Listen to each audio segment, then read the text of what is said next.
Aleluia, glorificado é o nome do Senhor. E há um texto que me chama a atenção, muito importante nós observarmos isso.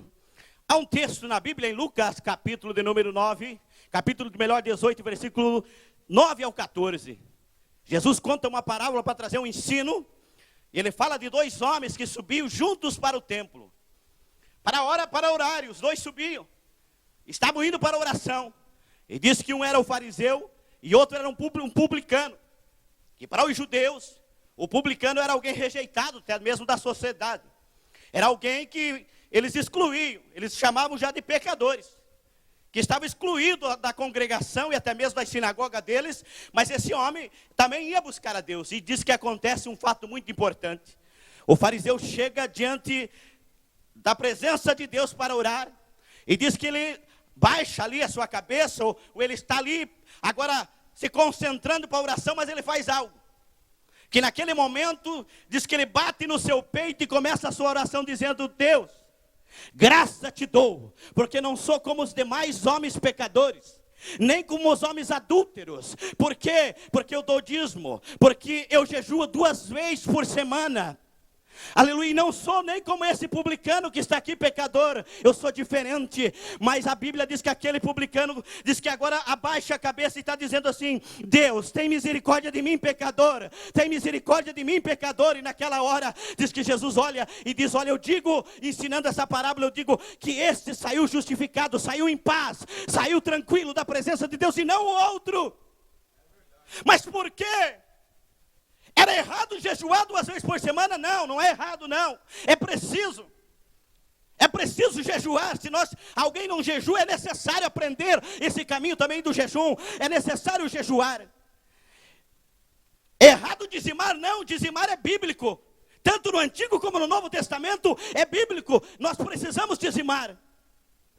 Mas então é errado não ser adúltero, que ele disse que não era que nem os homens adúlteros. Não, adultério continua sendo pecado, fornicação continua sendo pecado, tudo aí continua sendo pecado ainda. Mas o que estava errado aqui não eram as colocações das palavras dele, o que estava errado era a sua atitude de arrogância, de não reconhecer que se ele era dizimista, é porque a graça de Deus estava sobre ele. Se ele jejuava 2 vezes por semana, é porque Deus estava sustentando ainda ele, estava dando força para ele jejuar. Se ele não era um adúltero, era porque Deus tinha estendido a sua misericórdia e tinha dado força para ele permanecer na presença de Deus. Aqui que está a diferença. Aleluia! O reconhecimento, faltava trilhar o caminho da humildade. Uraya manduia ceia mandou genau e desou e amai. Aleluia, por isso nós temos que aprender. Jesus não estava reprovando, aleluia, o que ele fazia. Jesus estava reprovando, era a sua atitude de não reconhecer. Aleluia, como que Deus está vendo nós. Aleluia, como que Deus está olhando para nós. Qual tem sido a nossa atitude diante da presença de Deus? Estamos trilhando o caminho da humildade ou não estamos? Quando eu olho para os textos bíblicos, aleluia, o profeta Miqueias, usado por Deus, deixa uma mensagem tão linda para nós.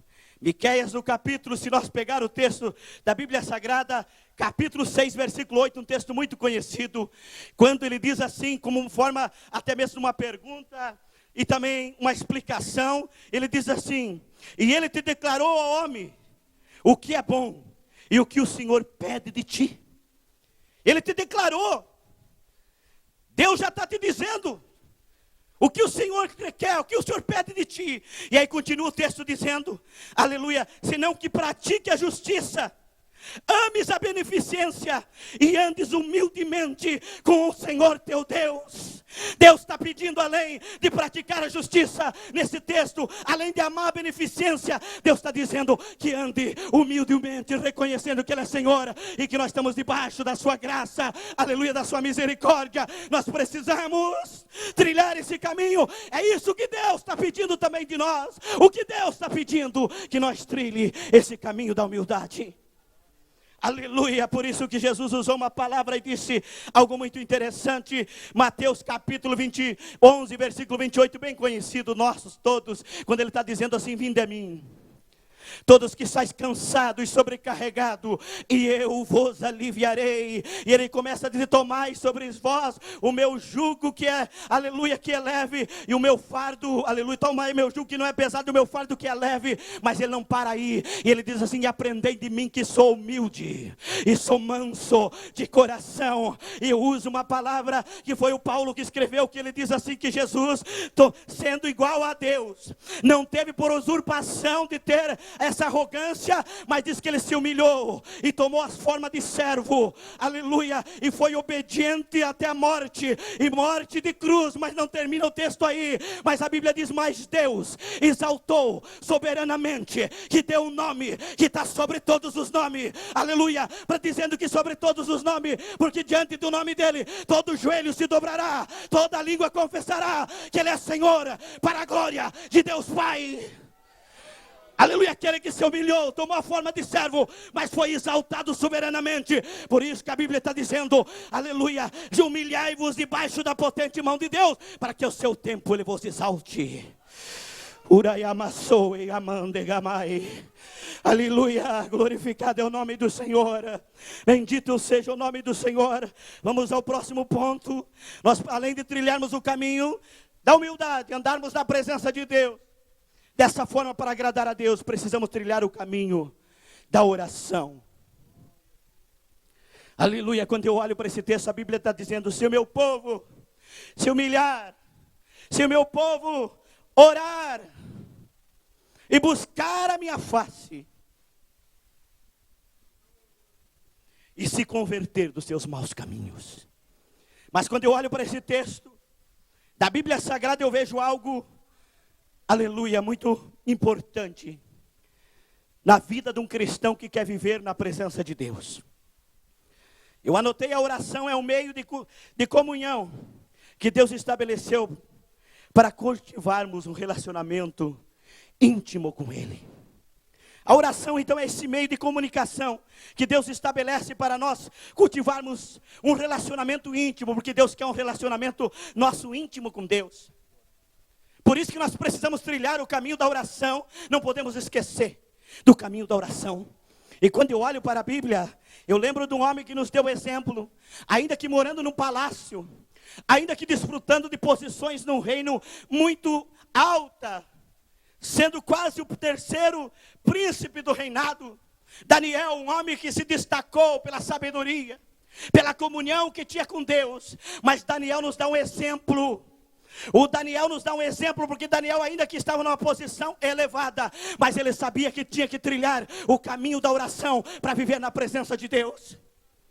Meus irmãos, se Daniel, com todo o conhecimento, com toda, aleluia, comunhão que tinha com Deus, com toda a experiência que tinha, trilhou esse caminho, imagine nós nos dias que nós estamos vivendo. Por isso que eu digo, meus irmãos, estudo não pode afastar pessoas da presença de Deus, faculdade não pode tirar a pessoa do caminho da oração, curso superior, doutorado não pode tirar a pessoa do caminho da oração, porque Daniel, podemos dizer que ele era muito mais, se tivesse conhecimento, hoje ele seria o mais iletrado da época, porque Daniel era considerado 10 vezes mais sábio que os outros. Era um homem que tinha um conhecimento elevado, mas ele não deixou, ainda com a sua posição de graus de faculdade e doutorado, Daniel continuava na presença de Deus, orando, buscando a Deus, que a Bíblia chega a dizer no capítulo 6, verso 10, que Daniel 3 vezes ao dia entrava na sua casa, abria a janela em banda de Jerusalém e orava a Deus dos céus.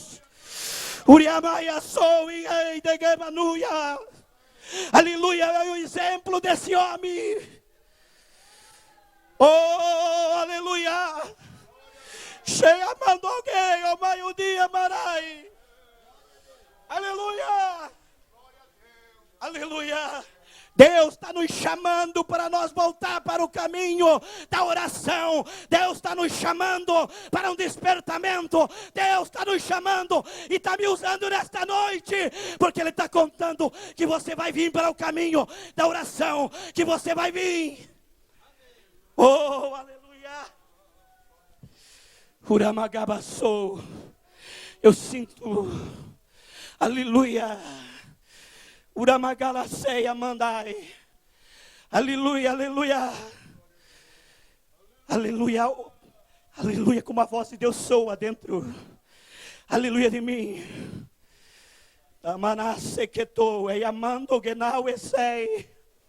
Aleluia, se Daniel com esse nível de conhecimento reconhecia que precisava orar, meus irmãos, que desculpa damos nós? Que desculpa damos nós para Deus? Temos que voltar, não só para o caminho da humildade, mas para o caminho da oração, buscar a Deus. O próprio Jesus ensinou muitas formas de oração, mas uma que ele ensinou, ele diz assim, que é para nós entrar até mesmo no nosso quarto, fechar a porta e orar em secreto, e o nosso Pai que vê tudo que está em secreto, aleluia, ele pode até recompensar publicamente, ele pode agir, porque ele está observando. Então nós precisamos voltar à oração congregacional, junto com a igreja. Nós precisamos voltar às campanhas de oração que os pastores sempre estão convocando. Nós temos que estar na oração, mas também temos que entrar no nosso quarto, fechar a porta, seja com a família, seja com a esposa, e buscar a Deus. Mas eu tenho hora que eu prefiro, além de orar com a família, mas eu quero orar sozinho, só eu e Deus lá no quarto, porque é lá, aleluia, que eu falo com Deus, e é lá que o céu se abre, é lá que Deus diz, continua que eu estou contigo, continua pregando que eu estou contigo. Por isso que eu chego aqui. Tamasso que manda rai. Aleluia, glorificado seja o nome do Senhor. Vamos voltar para a oração. Vamos fechar a porta do quarto. Aleluia. Não para navegar na internet. Longe de todos, não.